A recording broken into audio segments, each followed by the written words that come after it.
This is Money Moves on VSiN, the sports betting network.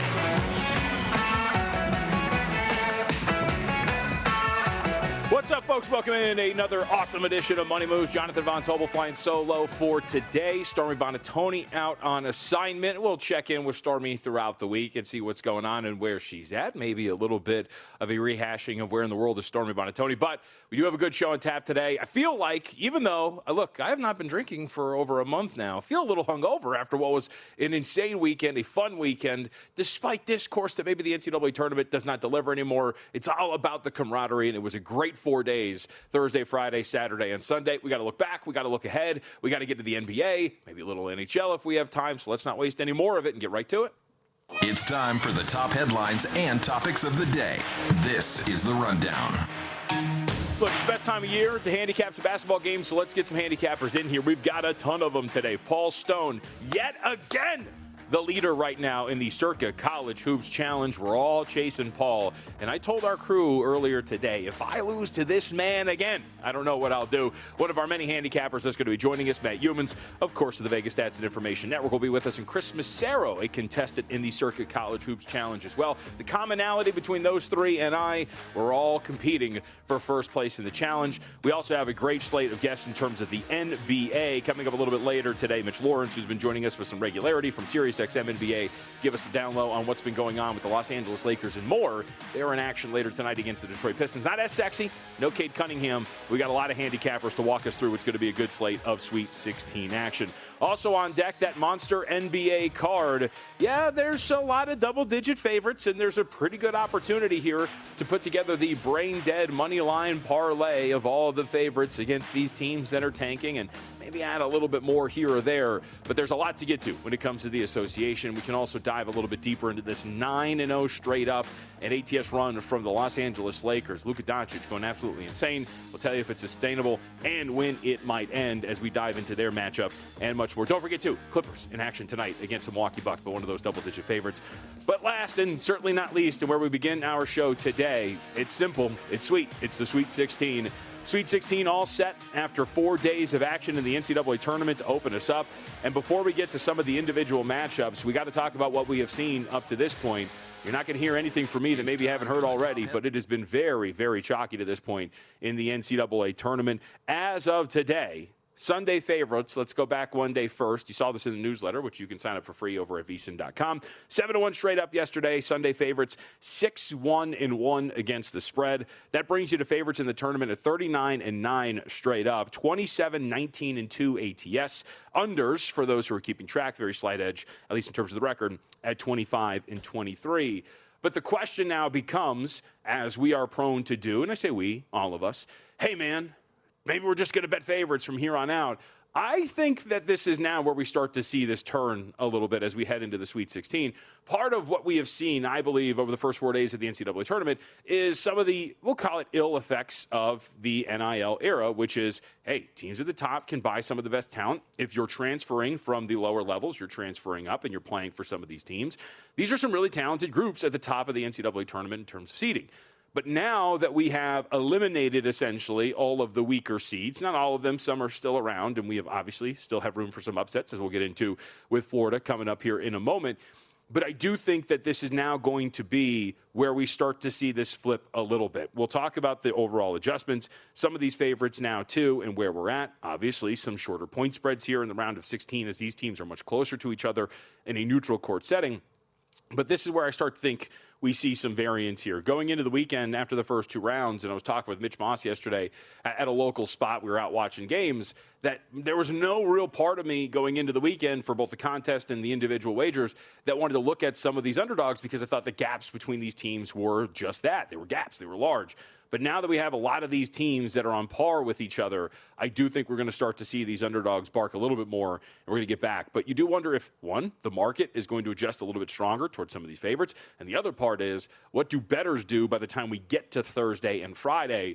Will what happened over the first 4 days of the NCAA tournament carry over? Will favorites get blown up a little bit more from a point spread perspective? And will we maybe get a little bit more value on some of these underdogs as we get closer to tip time? But one of the lone favorites that did not get there, the lone favorite on Sunday, we start with the Florida Gators. getting bounced by Iowa on Sunday in a shocking result. Gators end up losing 73-72 to the Hawkeyes. I can tell you what went wrong with the Florida Gators, but let's hear from Todd Colden, who had a nice, detailed answer on what went wrong for Florida. Offensively, I thought we missed a lot of close-range shots that we normally put in. We were a little loose with the basketball in the first half. Some uncharacteristic turnovers that you just can't make in a game like this. If you want to win, we had 2 guys step out of bounds in the first half. We threw a ball away without, unforced turnovers that showed up, and some bad transition defense decisions that led to easy runouts for them. Obviously, when we started applying some pressure full court, I thought we were able to change the complexion of the game. Got, a decent, a couple basket lead, and, they hit some big shots. And as I said, we had that 2-point lead late. We wanted to foul them, force them to make a couple free throws and then have a chance to have the ball with a chance to win the game in regulation. And then if we didn't go to overtime, we had a good feeling that they were going to try to end it and try to walk us off. And we just did not execute on the last play. Yeah, I think I would agree with our colleague. We'll talk to Matt Youmans about this coming up a little bit later. He had tweeted this out that Golden got out-coached, as he calls him the stalker, which is a better nickname than mine, which I call him the creep. But I do think that he got out-coached. And one of the things that you really were confused by is you watch Ruben Chinyelu come out there and get one shot attempt in the game that they lost by 1. It's a 10-point-per-game scorer. That's pretty vital to what you've been able to do. Can't get it done. And we saw some of the old demons pop up for Florida as well, shooting just 31% from beyond the arc. But this is not now about Florida. This is about Iowa and what the Hawkeyes are going to do as they move forward. They get Nebraska. Let's hear from Ben McCollum, who talked about his squad, how they got it done, and how tough these dudes are. Yeah, I mean, if you're a tough dude, this is a good spot for you. If you're soft and you like yourself way too much, it's probably not the spot for you. We just try to recruit tough dudes that want to be a part of something bigger than themselves, and hopefully people see that. And this is a team that we've discussed in terms of the archetype of a group that you want. How do you spring upsets? How do you get this thing done? And it's a blindside by me that we never really brought up Iowa. McCollum's squad plays slow, 361st in the country in terms of tempo, top 130 team in terms of three-point frequency. They will play slow. They will take a lot of threes. They shoot the ball relatively well, or at least well enough that they can cause and ratchet up some of the variance. And you saw that here against Florida in this game for the Hawkeyes. And now you get Nebraska. Nebraska initially, and this is where we get to now with maybe some of the dogs and what's going to happen, but you also get these upsets and these market upgrades. Are we going to get a little too hot and heavy on the Iowa Hawkeyes? Some projections have this as a 3-point spread against Nebraska coming up in the Sweet 16. That's initially where this thing opened at 133. But as you look now in some of the spots around the country at where we're at with Nebraska and Iowa, some got to as low as -1.5. And that's where we're at right now with a total of 133.5. We'll be very curious to see by the time we get to tip off into the days leading up where this number eventually goes. But Nebraska has been a little undervalued here in this tournament. Again, it's only 2 games, but absolutely destroying Troy and then getting a strong win over Vanderbilt and getting the cover there. Nebraska has proven to be legitimate. They got the 2 wins that they were talking about. They get out of there. They get out. And now they have to get a 3rd win here against Iowa. I will be on Nebraska here personally, but I want to see where the number gets to by the time we get to tip-off. And we will remember, in the regular season, these 2 teams did face each other twice. Last one of the regular season, of course, an overtime victory for Nebraska. And then the Cornhuskers went out there, lost on the road 57-52 in a very slow-paced game. And look at the commonality between those 2. We talk about tempo and styles making fights. The game in which Nebraska ended up losing, there was only 60 possessions in that game. The game that Nebraska won in overtime, 74 possessions, a little bit more on their pace and tempo. So that should be a fun game. It should be exciting. You should get some good offense. Unlike what we saw between St. John's and Kansas, and St. John's becomes, I think, one of the more fascinating teams as we move forward, but they almost blow it. They beat Kansas to advance to the Sweet 16 for the first time since 1999. Absolutely ridiculous ending to this game in which they blow the lead. It's a tie game at the end. Dylan Darling gets it done with a blow-by and a layup at the buzzer. Here's Rick Pitino on his guy. But here's the amazing thing and the funniest thing I've ever been involved with. So we're going to run a play, but they got fouls to give. And Bells comes up to me and says, run power, which is a high back screen pick and roll.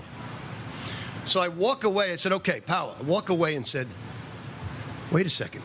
He hasn't scored a bucket, and he wants to run a play for himself. And then I'm thinking as I'm walking, I said, but he's Bells. And not only did he do it, he went with his right hand.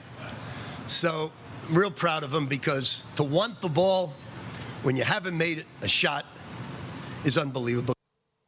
It was an ugly game for St. John's, and this offense, as we move forward, you do have some questions. Pitino actually, if you watch the game, had a great interview at one of the commercial breaks in which he was asked, I think it was Shahadi, about, hey, what are you going to do here to get your offense stuck? And he told her, look, Kansas doesn't think we can shoot the ball. We are proving them right, and we're going to continue to do so. But as you move forward against Duke, a team that can, I think, defend at a very high level, although they've looked pretty disjointed on offense in the first two rounds outside of the last, 10 minutes or so against TCU. This seems like it's going to be another disjointed, ugly type of game. Duke opens up as a 6-point favorite with a total of 143. Currently sitting at 6.5. Totals dipped down a little bit to 142.5. We'll have more on this coming up a little bit later. If you're St. John's, defensively, I have faith that you're going to be able to match up with any single team that you face here on out, whether it's this only game and you get eliminated or whether you win or move on. But the real question becomes a team that shot just 33% in conference play, 33% for the season as well. If teams like Duke now again are going to challenge you to shoot the ball, are you going to be able to answer that call? And if you can't, is that going to gum up a half-court offense, which really gets stuck in the middle and can't do much if there is no spacing? We'll get to more of that, though, when we come back. Paul Stone's going to join us, get his thoughts on what we're going to see as we move forward. The leader again so far in the Circa College Hoops Challenge. We're all trying to catch him. Let's see what Paul saw over the weekend and what he's looking ahead to this coming week in the Sweet 16.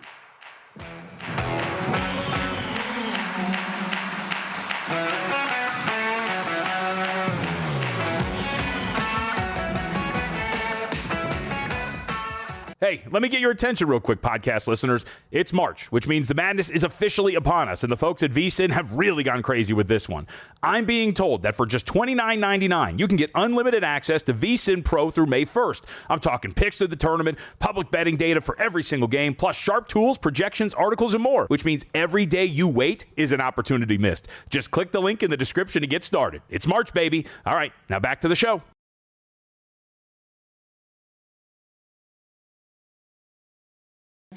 You're watching Money Moves here on VSiN, the Sports Betting Network. 1 year ago, there was a single man who could mathematically catch Paul Stone heading into the Final Four, and that man was myself. Stormy Buonantony does not want to give me credit, but I was the only one who could mathematically catch up with Paul Stone in the Circa College Hoops Challenge. I failed, ended up finishing in fourth place. And now again, I look up, much like the Willem Dafoe meme where he's looking up all scared. I think that's is that the Lighthouse movie, whatever it is.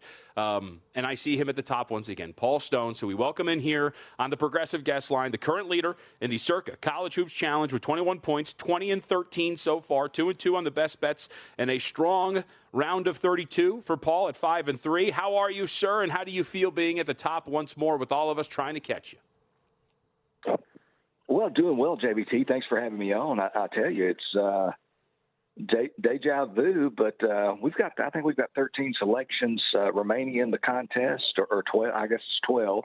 But as I was telling you off air, it's like I've got an angry pack of dogs chasing me, and I'm seeing a lot of teeth, and looks like the group's out for blood. So heavy is the head that wears the crown. So we'll see if I can hang on and win for a second straight year. But that's probably improbable, to be honest about it. But I'll certainly give it my best. Humble as always. In second place, local radio personality Ken Thompson with 20 points, 19-13 who won. And then those dogs that Paul is talking about, I am among them. 4 of us tied for third place. David Deneen, Tim Murray, myself, and Chris Massero, all with 19 points. Various records. David is 18-15. Tim, myself, and Chris 18-14 and 1. Massero will join us a little bit later in the program. You see the standings there if you're watching up at VSiN.com. And remember, you can go to VSiN.com, get all the plays and everything, and track the contest yourself if you got a login. All right, Paul, let's start with your boys here. It's been an impressive run, obviously, for Miller and the Texas Longhorns. Had them against Gonzaga. They pull it off. This team has been worth riding, and I've been doing just that. The offense is great. The backcourt defense is fantastic. And now, as we look ahead to the Sweet 16, I got to tell you, I think that the first bet that I made, and I made it quickly, was catching 7 with Texas. What do you make of their shot here against Purdue? Well, I tell you, certainly there's a precedence for first 4 teams, making the run in the NCAA tournament. I think Shaka Smart and VCU back in 2011 They might have been the first team to do it, and then 10 years after that, of course, UCLA. So Texas would like to be the next school to make that improbable journey from Dayton, Ohio to the Final Four, and they're just 2 victories away from that. And they have really, I mean, it was just a short time ago, Selection Sunday, I guess, what was it, 8 days ago? Texas had lost 5 of their last 6 games, and I think if they wouldn't have made the field, the Longhorns wouldn't have had, anybody to blame but themselves. They played very poorly down the stretch, but they get in the tournament, they get in that play-in game, and take care of NC State, then BYU, and of course Gonzaga on Saturday. So 3 straight victories to open the tournament. All as the betting underdog. They're now 11-5 against the spread as a dog this year.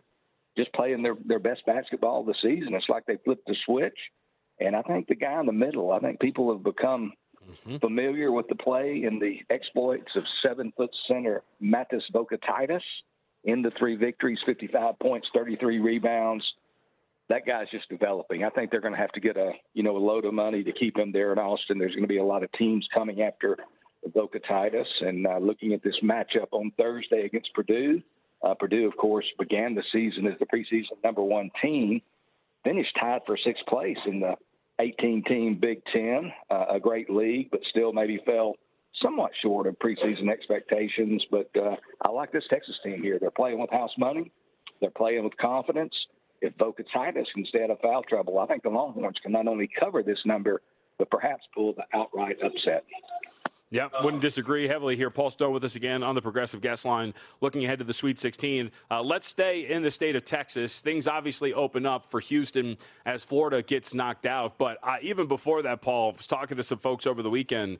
Houston looks more and more like a very, very dangerous team to all of these teams that are seated above them here. Absolutely shellacked Texas A&M. They have looked fantastic in the tournament, and it's almost like they were forgotten about when they lost those 3 straight games. What do you make of this Cougar squad, both in the big picture and as short 3.5-point favorites against Illinois? They've bet up a little bit. Some spots open them up as 2.5-point favorites.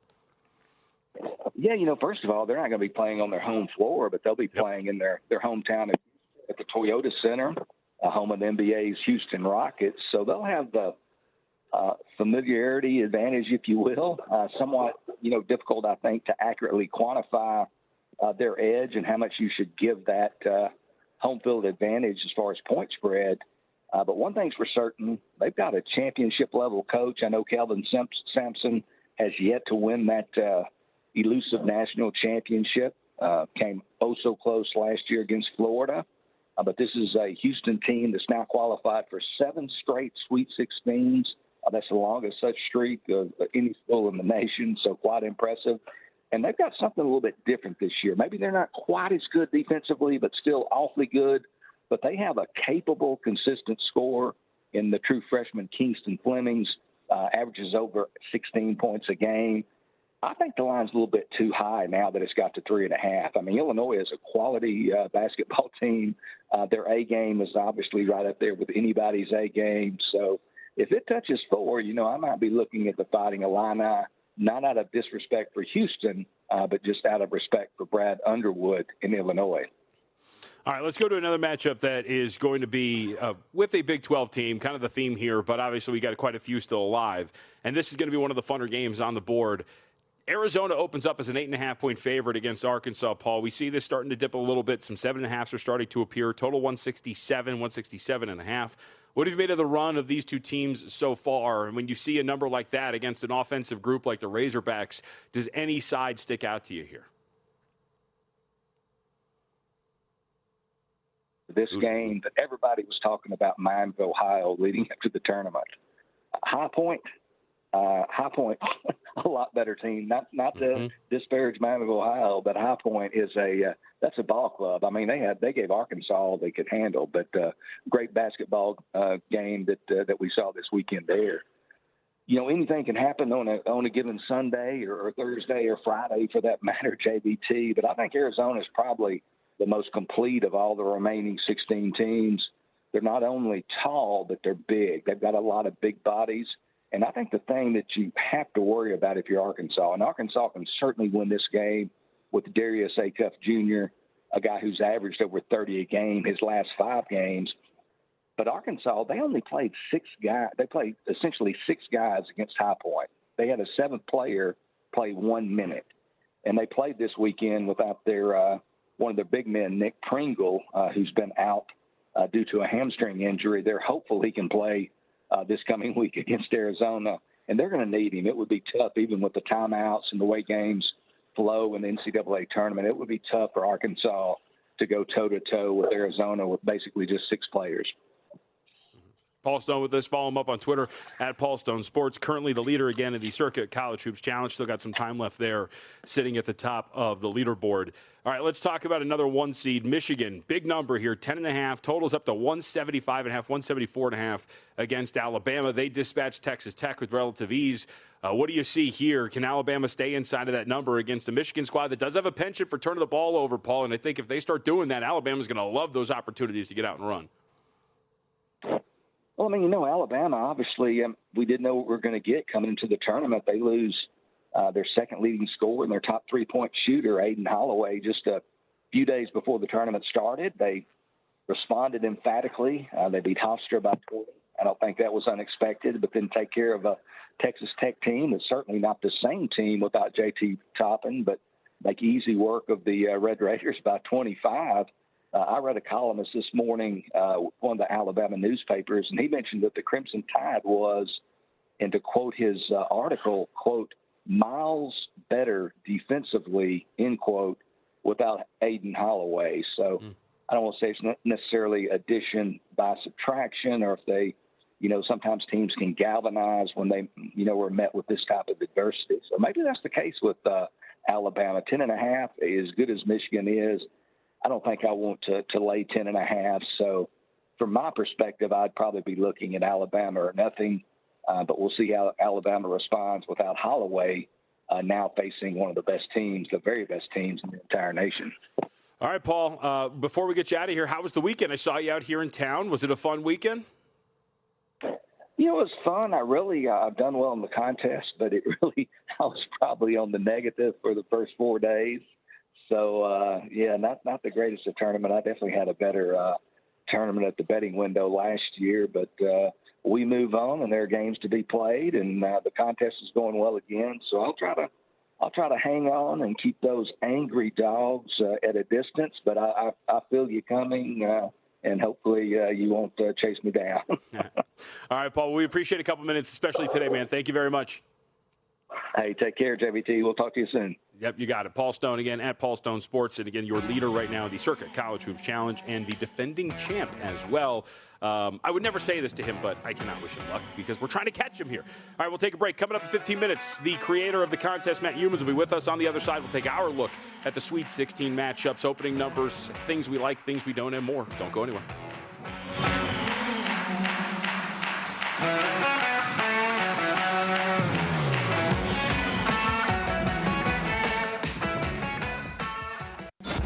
Watching Money Moves here on VSiN, the Sports Betting Network. All right, our college basketball preview of the Sweet 16 brought to you by Upside. Download the free Upside app, earn real cash back every time you fill up. Use promo code SPORTS for 25 cents back per gallon on your first tank. Sweet 16 approacheth. We are a few days away. That won't stop us for getting ready for days on end for the NCAA tournament, which is front and center at this time of year. Very much looking forward to the Sweet 16. It is provided. We have a lot of really good matchups on paper. Really looking forward to almost every single one of these. And as we opened up the show with, while favorites have been dominant, to reiterate, and by the way, you know this if you read the newsletter today, which I'm sure you signed up for the free newsletter. If not, go to vsin.com/newsletter and sign up for it today. Bill 80 doing a tremendous job. Sunday favorites 7-1 straight up, 6-1 against the spread. Tournament so far, favorites 39-9 straight up, 27-19-2 ATS. So, of course, we just got to blindly bet the favorites, right? Of course not.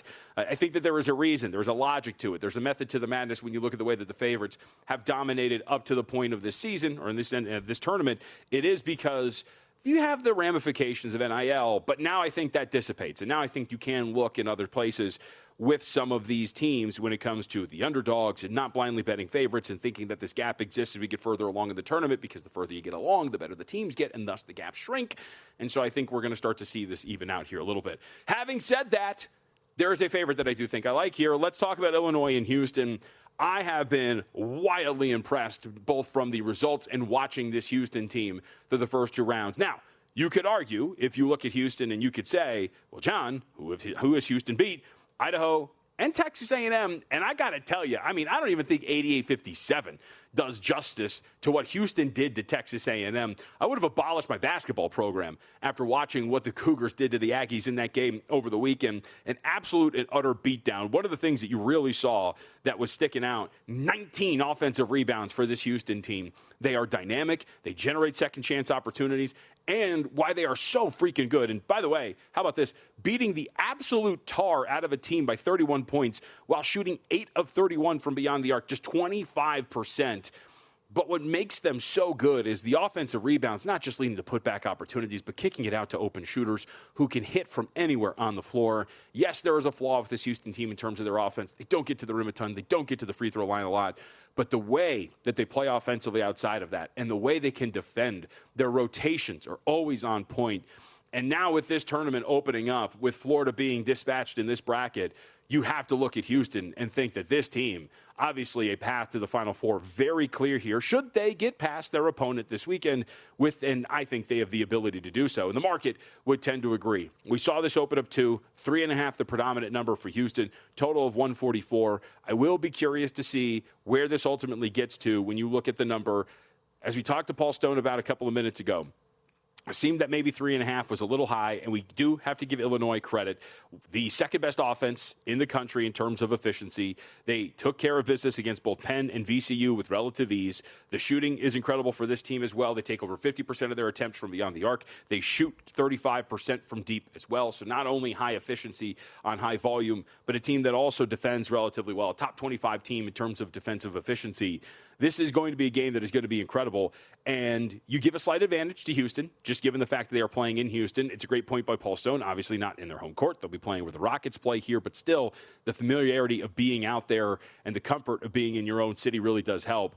But I have been blown away by watching what this Houston team has done defensively. And they have, I think, the horses to really match up with all of the perimeter pieces that this Illinois team has to offer.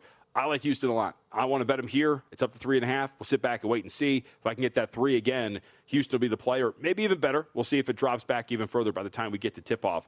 But I have been, out of all of the teams, when you talk about the results of what we saw over the weekend, and if has your opinion changed one way or the other, I do think, for me, it is a Houston squad that has looked absolutely tremendous. Now, there's another team in Texas that we'll talk about here momentarily that has been very good, but the degree to which I've been impressed, it is no comparison. Houston is it for me. Should also talk about the total. We saw this open 144, as we mentioned, down to 139.5. And such a high rate of three-point shooting, you could look at a lot of volatility in a game like this. Both teams take a ton of shots from beyond the arc. We just hit you with Illinois and what they do, and we know exactly what Houston wants to do as a team that is a penchant for leaning on their jumpers a ton and taking about 40% of their attempts from beyond the arc. Unfamiliar sight backgrounds, things like that, a couple of days off. Maybe you get a disjointed start and some volatility in terms of leads. Blowing leads, coming back, things like that. This could be a game that has a lot of in-game opportunities for you. But Houston, to me, is the team, and we'll see if we can get this thing a little bit cheaper from that 3.5. We talked a little bit about Iowa and Nebraska, so let's talk about Texas and Purdue. This Texas team, obviously wildly impressive with what we've been able to see. Paul Stone mentioned it with us a couple of minutes ago. We have a history of these teams playing in the first four, winning multiple games and making it on the way through, beating BYU, beating Gonzaga. Let's hear from Sean Miller. Talked about this after the game and about this team advancing to the Sweet 16 over Gonzaga. Doesn't matter how many times you have been there or not. It's just it's a huge difference between being in that round and just entering the tournament. You know, having the opportunity to play through another week, be a part of a field that only includes 15 other teams, and obviously it's that next 4-team tournament you're playing to get to the Final Four. Just super proud of our group, our team, coaches. Like I've mentioned time and time again, our ride has never been easy, but we have fought the good fight the whole way, and today we did it again. Miller now, by the way, 10-0 ATS in the round of 32. Means pretty much, I would say, nothing. There's nothing that really correlates outside of, hey, man, he's covered 10 games in the round of 32 as a head coach. But this Texas team, wildly impressed. And you look at them and the way that they have played on offense here, it has been something to take note of. Their perimeter talent is there, but I think it's a really good point to bring up two things here with the Longhorns. First off, Volkatitis is very much worth pointing out, as Stone mentioned, and if you watch the broadcast, it was hard not to see his effect on the game against Gonzaga. The ability to alter shots within 4 feet of the basket, the ability to grab rebounds as well. In total, ended up with 9, 2 of them on the offensive end. He is a massive weapon for Texas, and when they started to lean into him, especially on defense, you really saw the difference there. But the perimeter talent is there as well for him. There is a lot to work with here with the Texas Longhorns, and the upside on offense to really bother a Purdue team that when they have looked their worst, it has been defensively. We've gone over the losses here throughout the year. We've talked about when they have been their lowest. It has been when their defense has let them down, and I think they're going to have some trouble in a matchup like this where they're going to have issues with the perimeter defense and staying in front of them.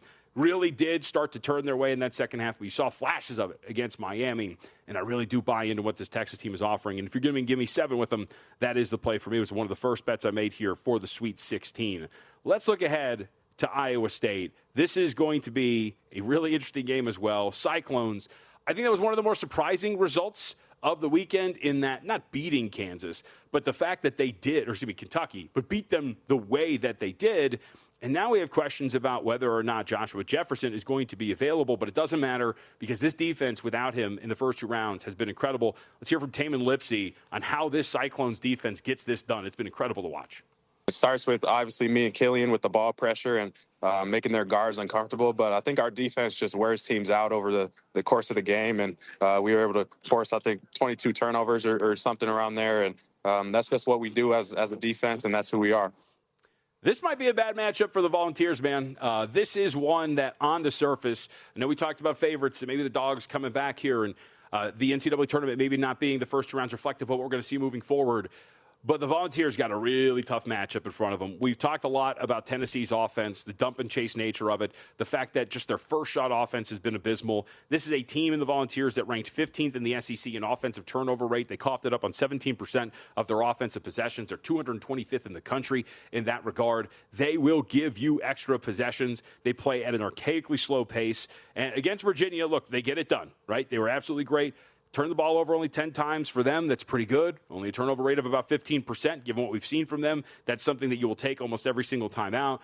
But this is going to be a different beast here. And even against Miami, Ohio, Tennessee, while they were absolutely great, they still reflected their turnover numbers there against Miami, Ohio. I think this is going to be something that you're going to have an issue with if you're the Volunteers. And if you're going to turn the ball over, and if you're going to give Iowa State opportunities to get out and run and do what they want to do, this is one where I think you could look at the Iowa State side. Open 3.5. Marco would agree. We're up to 4.5 here. One of 2 favorites that I like. I just think that this matchup is going to be way too much.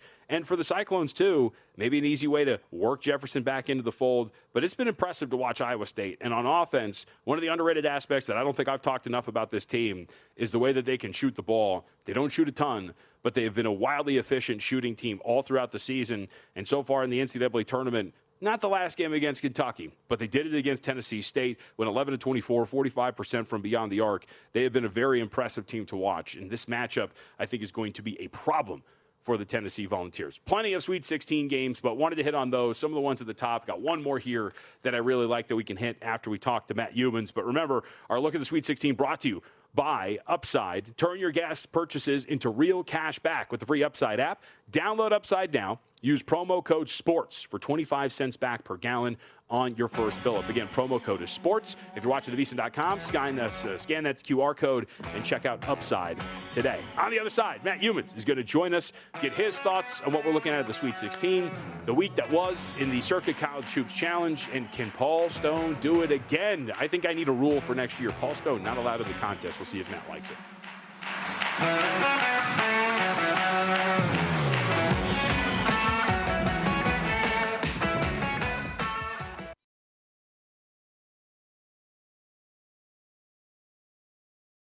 You're watching Money Moves here on VSiN, the Sports Betting Network. I am not not one to complain. I think that we are in a society of complainers and whiners, and every single time something doesn't go their way, people want things changed. I am not of that ilk. Having said that, we bring in Matt Youmans on the Progressive Guest Line, host of VSiN Primetime. I just helped him decide on the game of the night later tonight. It's in the NBA. I'm very proud of him. Matt, I will complain about something. I offer a rule change for the Circa College Hoops Challenge. Paul Stone is no longer allowed. How about that? Paul Stone's been red hot. He's got a new website up. It's called StoneColdLocks.com. How about that? He was 31-19-1 ATS last year. I think he's 20-13, maybe 20-13 this year.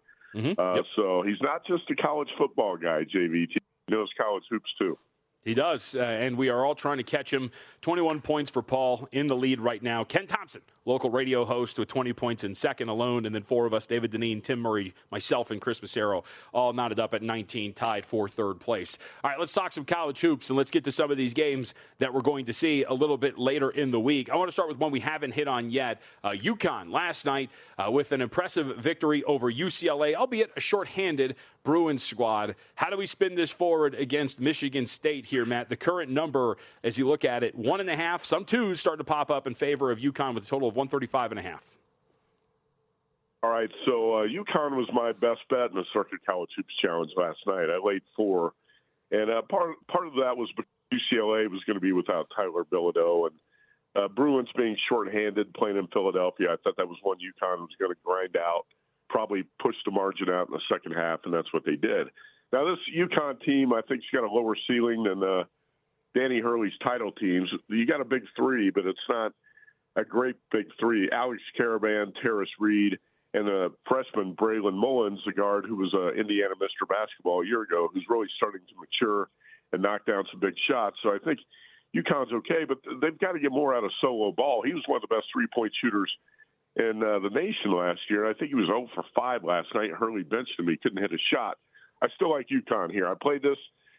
Jason Jarvis was over at the Westgate with us last night. He asked me what the number was going to open at Michigan State UConn. I said UConn probably 2, 2.5.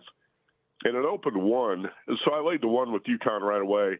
I don't think this Michigan State team is anything special. Now, the edge of point guard definitely goes to Jeremy Fears. And Cohen Carr is an electric athlete and can throw down some highlight reel dunks. But if you look at this Michigan State team as a whole, I don't think it's as good as UConn. Playing in Washington, D.C., I think Danny Hurley gets it done here. I like the UConn. And real quick, you feel, for anybody who's just joining in late, do you think 2.5 still playable for him? Well, I'm seeing 2 at Circa. Yeah. 2 at the Superbook, and 1.5 at another prominent book out there. So, yeah, I would still lay 2 with UConn. Yeah. All right. Let's go to Texas. This is one of the first bets I made. You jumped on it quicker than I did, taking on Purdue. This is going to be a really fun game. Texas has obviously impressed. Sean Miller, now still 10-0 ATS as a head coach in the round of 32. Can he get another one here in the round of 16? You know what? I don't think this number is that far off. I projected Purdue to be 7, and it opened 8 last night, so I took Texas plus 8 right away. But I thought, I don't know if you were on Miami plus 8 yesterday, but I was, and that was a tough beat to take. You know, in the final minutes, a 4-point game, Miami fouls way too soon. So I wasn't all that impressed. Now, Purdue's offensive efficiency numbers were off the charts yesterday, except for Braden Smith and his turnovers. He played probably his worst game of the season, matched his career high with 8 turnovers. But Purdue was able to overcome that because everybody else on the floor was really efficient offensively. Well, against Texas, I think Purdue's going to get a team that's very similar to Miami and probably a little bit more athletic even. And this number is probably a little bit too much. Even though I made it 7, I thought 7 was going to be a little too high. I'm concerned a little bit about Braden Smith. All of his shots, most of his shots have been short. I think he's tired. I think he's wearing down here late in the season. You can kind of see it. But this is one I think Purdue wins, but it's also a game, JVT, I think it's probably going to be a 1 or 2 possession game in the final 2 minutes. So take the points with the Longhorns, who are on a roll. Give Jay Billis credit. I know his ESPN.com column, he picked Texas to roll out of the Final Four to the Sweet 16. And Sean Miller is a really good coach. I still think he's an underrated coach. He's getting the most out of this team. I don't think Texas pulls the upset, but I think you have to take the points here. All right, so you use the word concern. I think a lot of people are concerned for Duke, obviously about, 7 minutes maybe against TCU, in which they looked like an adequate basketball team, but what we've seen in the NCAA tournament has left a lot of people wanting. I'm concerned about St. John's half-court offense. That was ugly against Kansas. What do we do here? Man. They're catching 7 against Duke with a total of 142 or 142 and a half. Well, you have to be concerned about St. John's half-court offense. In fact, that's been the biggest concern with the Johnnies all year. I go back to the preseason when I read in the New York Post Rick Pitino saying, we don't have a true point guard, but you don't need a true point guard anymore. That position's overrated. And then he walked back that comment about 6 weeks later when St. John's was losing in the non-conference and not having a pure point guard was the reason why. The half-court offense is ugly for St. John's. The first half of Kansas St. John's yesterday was probably the worst half of offensive basketball I've seen in the entire tournament. Johnnies get it done, 67-65. It was ugly. But I love this team's defense, rebounding, toughness. I think they can go toe-to-toe with Duke. And but like you said, they're going to have to find a way to get better shots and not jack up so many threes. I mean, they were throwing up bricks from three, and they just keep hoisting bricks. Just kept throwing up threes yesterday. You're going to have to change your offensive approach a little bit here. I don't expect Caleb Foster, the point guard for Duke, to be back here. I don't think he's going to play Friday. And St. John's defense definitely has an edge here.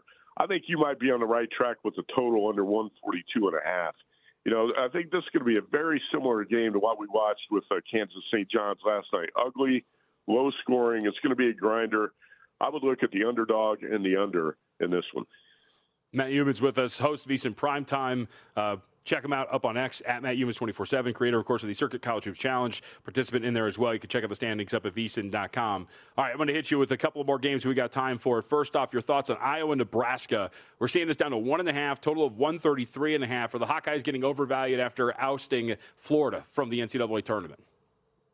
Yeah, I'm leaning Nebraska here. I have not bet this yet, but I'm thinking about playing the Cornhuskers. I did play them in the previous game, and I think they've got more offensive options here. And Iowa is so reliant on Bennett Sturtz to set the table for himself and for everyone else. And I will give Ben McCollum credit because he outcoached Todd Golden yesterday and outcoached him by a pretty wide margin. And the Hawkeyes outplayed the Gators for, I would say, 32 or 35 of the 40 minutes. And deserved to win that game.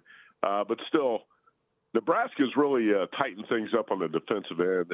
If you look at Nebraska defensively, just as good as Iowa, and I think a little bit better offensively, with more options from three-point range. Nebraska can fill it up from three-point range, and I think that's going to be the difference in this game. Plus, you don't mind fading a team like Iowa off a huge upset win over the number 1 seed Florida. I think that's a decent angle to look at there, too. All right, last one before we get you out of here. Alabama and Michigan. This is 10.5. Total's 174.5. My first thought was Alabama. If Michigan's going to turn the ball over like we know they can, man, that's a really good thing for the Crimson Tide. But what do you make of this matchup between these two? This is probably the toughest one on the board for me to figure out right now. It's 10.5, like you said, 174.5. Michigan's perimeter defense is outstanding. Alabama's not going to get those open three-point looks that they got last night against Texas Tech. And that's the thing. Michigan's going to lock down on those three-point shooters as much as possible. And where Michigan should dominate this game is on the front line with Ade Mara, Morez Johnson, and Yaxel Lindeborg. I just don't think Alabama can handle Michigan's front line, and that's where the Wolverines should win the game and pull away. That said, there's something about the way Michigan's playing that I'm not crazy about right now. I'm not crazy about laying the 10.5. So I'm really not sure what to do with that game at this point. All right. How you feeling about the Circuit College Hoops Challenge? A lot of us still within shooting distance. And we have how many picks for the Sweet 16? 5? So, yeah, 5 picks for the Thursday and Friday games. We've got 33 of the 45 total picks in the contest in the books. So you still got time to make a move. I still say we got a traffic jam at the top of the leaderboard. Any one of 7 or 8 guys could probably win the thing. I don't think Greg Hoops Peterson's good. I think he's been mathematically eliminated, but pretty much everyone else can make a move here. And JVT, you were in the hunt last year up until the final weeks, and you're in the hunt again. So best of luck this weekend. Hopefully that Duke St. John's game stays under. Yes, hopefully. Matt, thank you very much for the time today, man. Thank you. You got it. Thanks. Yep.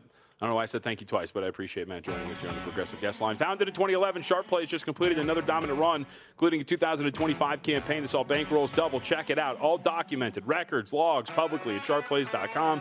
When they move, sportsbooks take notice. Respected, watched, feared. Start winning with them at sharpplays.com.